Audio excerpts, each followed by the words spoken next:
I was looking for different ways to add something to my business, right? So I was looking for different ways that I could take advantage of this. So again, I just put my researcher's hat on and I started researching on what people are doing. So then I ran into some guy that was doing YouTube, and he had a course, bought the course for $400. I took the course, and I decided, I was like, oh, I can make sense of this. Let me just start it, right?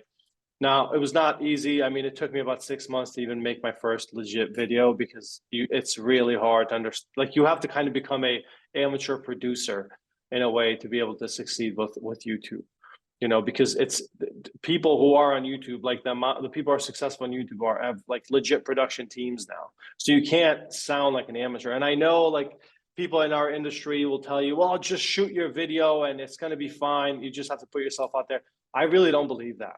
I think if you make a video and if it's not at least decent, I think you just look like a clown. I think it's going to work against you. If you don't know how to speak on camera, if you don't know how to edit or how to put audio and all that good stuff together, I'm not saying to be a high production level, just like a basic level that is easy on the eye and easy on the ear. You have to understand those things to be able to succeed at a certain level. But if you just have like, if you're all over the place, like if it's completely amateur hour, I do believe that it's going to work against you. That makes sense. So when you first started, you had that moment where you were producing videos that weren't so great, and then they kind of flipped into becoming better and better and better. How long did it take for you to catch traction, or have your first 6 video months? that made sense? 6 months. Okay. 6 months. Yeah. 6 months. I got my first lead, I believe. And then I got, from there, it just started kind of going, and now I just spoke to someone today that they're looking to buy an investment property in Providence. So that's huge. So basically, with this lead generation channel, you're producing videos, you're making valuable content on your particular town that you're going to be trying to attract clients in. And are you doing anything extra from there? Are you doing like call to actions? Are you doing landing pages to capture the leads? Or are you just kind of dropping your number in the description box and saying, hey, call me if you're interested? Yeah. So yeah, I do a call to action. So I enter almost every video the same way, which is subscribe to our channel. If you have any questions about buying or selling in Rhode Island, this is what I do. I'm a local real estate agent here. My number is right below. You can call the number, and then I also have a link where you can book a meeting with me, like a Calendly, and you can just go book a meeting with me, and then I just it shows up on my calendar, and you can go from there too. So that's really how I do that. And then I also end the video the same way, which is like, I hope you like this video. Subscribe. If you have any questions, hit me up. Keep it simple. So it's always a call to action, and then you pack a lot of value in the video, and through that, they're kind of getting to know you through just watching your content. That's huge. All right. And then what are you finding to be like the most effective videos? Like, is it the ones where you're walking around with your camera talking? Or is it more of the stuff where you're just doing talking head videos where you're sitting in your office and explaining a particular market?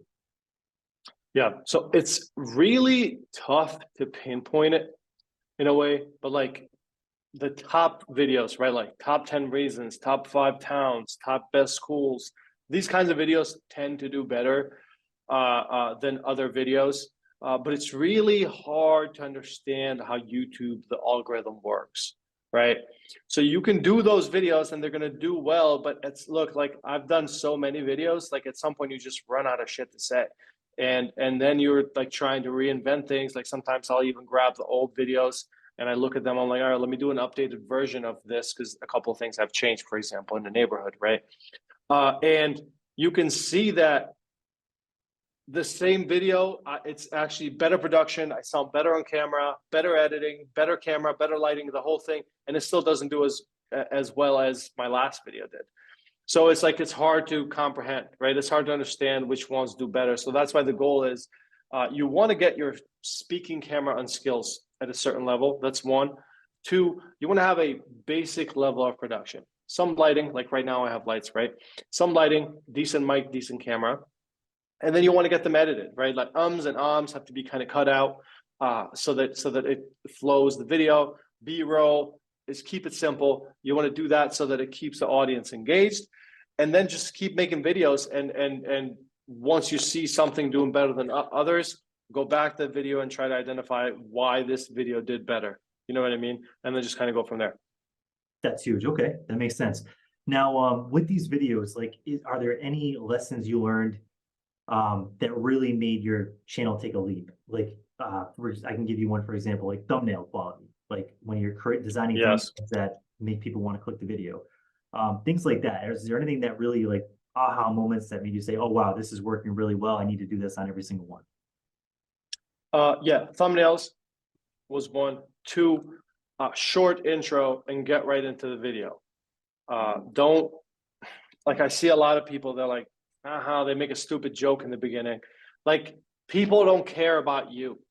Like, they're not watching this video because of you. Like, you're not like a star yet. You know what I mean? You could do that later, because then you become a credible source to those people, and they're going to, later on, they're going to trust your opinion on things. So then you can kind of make it more about yourself. But in the beginning, you want to say, here's the top 10 reasons why you should move to Providence, Rhode Island. By the way, my name is Albert. Subscribe to our channel. My number is right below. Link is below if you want to book a meeting. Let's get into the video. Bang. And right away, you get into the video. If you go, oh yeah, also just, you know, I'm a real estate agent. I don't only do videos. Ha, ha, ha. Sell, click, done. And that's it. Like, people are not watching anymore. You lost them. That's it. So it's like those details that the only way you find out is by shooting the video, you know? That's so true. That is so true. Now, as far as like, this is one thing that a lot of people question is with the YouTube channel itself, would you recommend branding it to yourself? So it would be your name. Do you recommend branding it if you have a team to your team, or should it be something completely different? Like I know you had living in Rhode Island, and that was very successful. I think it got you to 1,000 subscribers just with that brand itself. So what's your take on that? I liked living in Rhode Island, and I honestly, I wish I still maybe had the name, but I decided to change it because I wanted it to be my name. Because what you have to understand is that you can have your channel be named whatever, right? Like, people are not searching your channel; people are searching the content, right? So people are searching move into Providence, move into Boston, whatever they're searching. So it doesn't matter. So that's why I decided to change it. So I said, you know, I want my name, my personal name, to be the brand. And then the content can still be top 5 reasons, top 10 reasons, this, that, but I wanted my name. So I think you go both ways. And I also decided to change it because since it got so popular and a lot of people started doing it, it's like living in it everywhere. You know what I mean? Living in Connecticut, living in West Warwick, it's everywhere. So I decided to just change it to my name and then keep it that way. That's huge. And now one of the cool things about YouTube is it actually becomes an asset. So talking about the financial piece of it, like what kind of income has this channel generated for you? Just so agents out there can kind of see the value of it. In what ways are you generating income? Is it just primarily through sales? Are you getting ad revenue? Like, what's the whole story behind it? I want to say this year, probably YouTube has generated me about 40, 50 grand. Wow. But that's all commissions. That is all commissions. As far as ad revenue, I just literally like a month and a half got the, like I hit the goals that you can start getting ad revenue, but it's nothing right now. I mean, I generate very little. So right now it's purely the leads that are coming to my channel. That's huge. That is huge though, but that's significant. I mean, that's $40,000, $50,000 worth of income from a channel. I mean, that's incredible. Absolutely. Yeah. And I'm happy. I never had an intention to like make money out of YouTube. And I honestly, I don't think it's very hard to, with the content that we put out, to get to a level where you can earn like a living type income from YouTube. You know, it's just, it's the certain kind of videos, you know. If you don't mind, I want to get into something else that I've kind of through research have realized for myself, through the frustrations of, you know, I wanted to be to 20,000 subscribers right now. And being frustrated that I wasn't there yet, I started researching and trying to understand why. So like, if somebody's thinking about starting a YouTube channel, I think this is super crucial for you to understand. What we do, right? Like these living in Rhode Island, living in Newport type channels are super niche, okay? And the only people are looking up is if they have some sort of direct correlation with your content. This is not Mr. Beast type, hey, look me eat like 50 Skittles and like stuff 50 Skittles in my mouth. Like it's a different kind of content, right? So So for that reason, it's really important because I would look at channels like Colorado or Texas or whatever, right? And they'd have 20,000 subscribers, 100,000 views in their videos. And I'm like, I look at their videos, I look at mine, I'm like, they're just as good. Like I'm right there. I'm not saying I'm better, maybe I'm slightly worse, but it's there. Like the video is not the reason. Like the video is not the reason why I'm not gaining 10,000 views a day or 100,000 views or have 10,000 subscribers. It's the content that you're putting out. Meaning, if you go on, like I have a keywords everywhere explorer, right, on Google, and if you just type there Providence, Rhode Island, versus if you type Boston, if you type Austin, Texas, Dallas, Texas, Denver, Colorado, the search volume is in Providence, you have probably 10,000 searches a month or something like that. And then you go to these big cities and you have 2 million a month.